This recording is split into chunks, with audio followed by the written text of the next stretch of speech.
That's right, great and glorious, soon to be famous one day, Nick Dash back on the camera yet again. Hi there, how the heck's it going? Now some people still are pretty convinced that I'm strange, or that I'm a hypocrite. Well, of course I'm strange, I'm just a standard ordinary human being, and because of the great variety of standard ordinary human beings that there are in the world, I will of course appear strange to somebody. So as far as the argument of, oh my god, he's strange is concerned, well of course I'm going to be strange. There's always people who are better than me, people who are worse than me, people who are better at the things which I'm pretty good at, people who are worse at things that I'm pretty bad at, and any wide variety of combinations of things in between, so just get used to that. And on the subject of me being hypocritical, well, I'm a human being. I have not come across one single human being of any type anywhere in the whole wide world who is not a hypocrite in one form or another. If you can show me quite categorically and with great detailed evidence a individual who is a complete whatever the word is for someone who's not a hypocrite, I would have to say that you haven't got enough information about them, okay? Humans are hypocritical. That's right, I'm the guy who came onto YouTube talking about the occult, magic and all the rest of that stuff and ended up being friendly with atheists. How does that work? Well, quite frankly, if you spend a lot of your time listening to people who are of an extreme religious bent, once in a while you actually need to have a different point of view, okay? And anyway, I'm interested in trying to find out things about life and things about the universe and things about the world, partially because I'm interested in, like, learning stuff, because that's important. And if you think that isn't important, then fucking hell, there's something wrong with you, to be quite honest, okay? And secondly, because, of course, I've had my strange experiences. But funnily enough, if you actually look deep enough, there's an awful lot of occult truth which comes out of the atheist minds. Think about it. If you buy a book on hypnotism, okay, not a book based upon, like, spirits and angels and gods and demons and the rest of it, but just a book on hypnotism, what you'll see there is an awful lot of stuff which should be in all of those books about spirits and angels and demons and shamanism and all the rest of that. But happens to be in a book about hypnotism. Right? But these books, you know, these important books, they are not read by people who are of the more religious bent. So essentially, if I want to get the really, really juicy information, speaking as an experiential occultist, would I really necessarily go to the religious people? No, not necessarily. I would actually go to somewhere which has actually got a bit more in the way of knowledge and understanding about some things, okay? Because the way I've been seeing it, the way I've been trying to explain it, is that, like, the occult is like experimentation with varieties of meditative altered states of consciousness type stuff. That's basically all it is. So essentially you need to know and understand about hypnotism in order to be able to just try and get anywhere. You need to be able to alter your mind, you need to be able to do meditation into your alpha theta state, do all kinds of weird visualization stuff and see how that affects you. You need to be kind of like artistic about it, namely creative, and actually start thinking about things in different ways, and also start kind of like scientific and trying to work out what your standards of success are, what your standards are success for changing your states of mind, what your standards of success for results, whatever the fuck they are, and just try and get something together so you can actually think about turning what you're experiencing into a proper science and art of causing change to occur in accordance with the world, which is based upon you, yourself, your personal experiences, and trying to take it from there. I had one person trying to challenge me saying, like, you know, why is it you believe in God? Why is it you believe in a supreme being? Well, I don't know whether God exists or not. I really don't know. And how the hell am I supposed to know under any circumstances at all? The fact of the matter is, I do some things which some people who believe in God do. Now, to say that because I do these things, I actually have to believe in God at all is a complete and utter bullshit. I mean, complete and utter bullshit. It's like saying, you know, a ball is round, the planet Earth is round, therefore the planet Earth is a ball. I mean, for crying out loud. When's the last time you tried to kick the planet Earth into a goal? Now, what is this damn thing about belief anyway? I mean, which particular context of belief are you talking about? Which particular context of belief is anyone talking about when they're talking about belief? It could be pissing down with rain outside, and I can say, I believe it's raining. This box has got some weight to it, so I can say that I believe that there is something in it. I don't actually know. It could just be a very heavy box. Two different meanings to the word believe. Which are you talking about?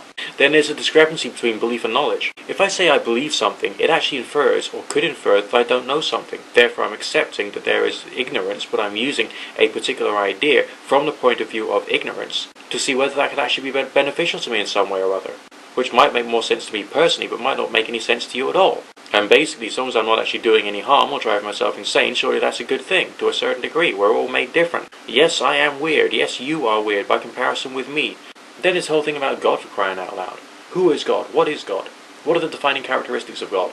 If you're going to approach me and say, why do you believe that God exists, or why do you believe a higher power exists, the onus is on you to tell me what you mean by those words. And if you can't do that, do not talk to me at all. I can't even sit here and say, if God exists, can I? If God exists, then. The word God has not been properly defined. In what particular context? Is it a particular theological God? Is it just God as in being the universe? Is the universe God? Am I God? Are you God? Is my cat God?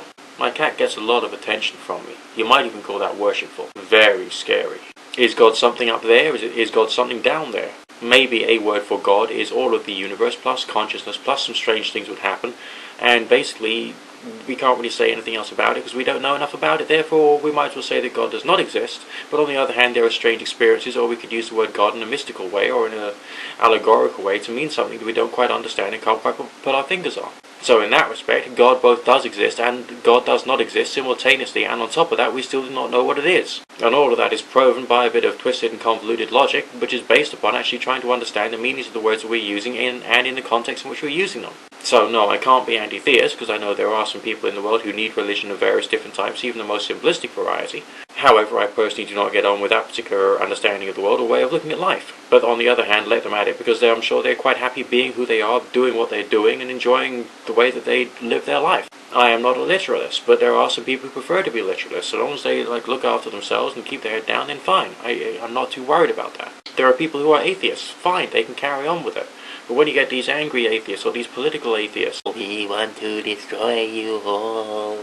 How inadequate must you be, for crying out loud? Now, attacking literalism is a cool thing to do. Alright, it's very cool on YouTube, because people who spend all of their time attacking literalism end up getting thousands and thousands of views, thousands of subscribers, and doing really rather well for themselves. Isn't that great and fine and dandy? Wonderful. So it's a cool thing to do. Does it necessarily mean to say it's the right thing to do? Well, one could argue yes, because I feel that people do actually need to have a much more intellectually and morally advanced understanding of what they're talking about and what they're thinking about when in fact they're dealing with religious ideas. So yes, that does have its place. But to wipe religion out entirely seems to me to be cruel to the individuals who you're attacking, and also seems to be rather counterproductive, because these are important aspects of the way in which people have historically built up their understanding of the world. People who are younger, people who are physically ill, they need certain forms of myths in order to help them get them by in life. So sometimes even the most simplistic versions of reality have their real importance to some individuals. They have their function to play in society, and that's a good thing. So even the complete and utter destruction of literalism wouldn't actually be necessarily a good thing to do. I do admit that there are some people who take the way that they were treated when they were young and bring that so far into adult life that they are, to all intents and purposes, insane. But those are, in a minority. And yes, these people need some kind of help and assistance to be able to see reality in a clear and true light. But this should be done bit by bit and stage by stage. They can get a good grasp of how to think first before they can actually work out what they could be thinking or what they should be thinking. And yes, that should be left up to them. So essentially, go easy on them to a certain degree, okay? Just to a certain degree. Why not be an educator rather than an attacker? You know, I know we want to have a lot of fun here on YouTube and on the internet and just out in the world in general, but each and every single one of us has a burden of responsibility, and I think that a lot of people just don't accept that. I feel a lot of people just want to just go out and control people, or just want to go out and attack people. I think that sucks. I really think that sucks. You know, we're here putting information out on the internet, and people are going to stumble across it, or people are going to search for it deliberately, and then they're going to watch it, they're going to read it, they're going to do whatever it is they have to do with it, and they're going to inwardly digest it. And some of the things that we say are going to be seen as being the standards of truth. Now, if you're just playing some kind of semantic or philosophical game, or indeed you're just doing disingenuous or immoral broadcasting, and you're deliberately trying to deceive, as certain large YouTubers have actually done historically, then basically I just don't see that as being a good thing at all. We have a burden of responsibility, and I think we got to accept that to a degree. I mean, yes, I'm someone who is broadcasting to a wide variety of people, including occultists, okay? And during my time on YouTube, I spent a lot of my time helping individuals to try and get free from essentially mind control, as well as forms of psychological damage that's been done by people of religion, whether it's a New Age religion or whether it's something more orthodox and traditional. I regard that as a good thing. So I'm actually quite proud of who I've become and what I've been doing and the way I've been doing it. Anyway, the bottom line is you can think whatever the heck you want to, and I'll just carry on saying what I want to say, and I'll carry on doing what I personally think is right. I took the word deist to describe myself, not just because I'm someone who wants to be a religious individual or I want to believe in God. I would say I choose the word deist because it implies one thing, first and foremost, namely the application of reason, and secondly, the performance of spiritual type exercises, including meditation and prayerful things as well, and therefore it does define me quite well. As far as the first cause thing, I don't think I have to believe in that if I am someone who uses his reasoning. If there's something we don't know, we just don't know it. I bid you good fortune, God and or goddess and or none of the above bless. Great and glorious, soon to be famous one day, Nick Dutch, signing out for now.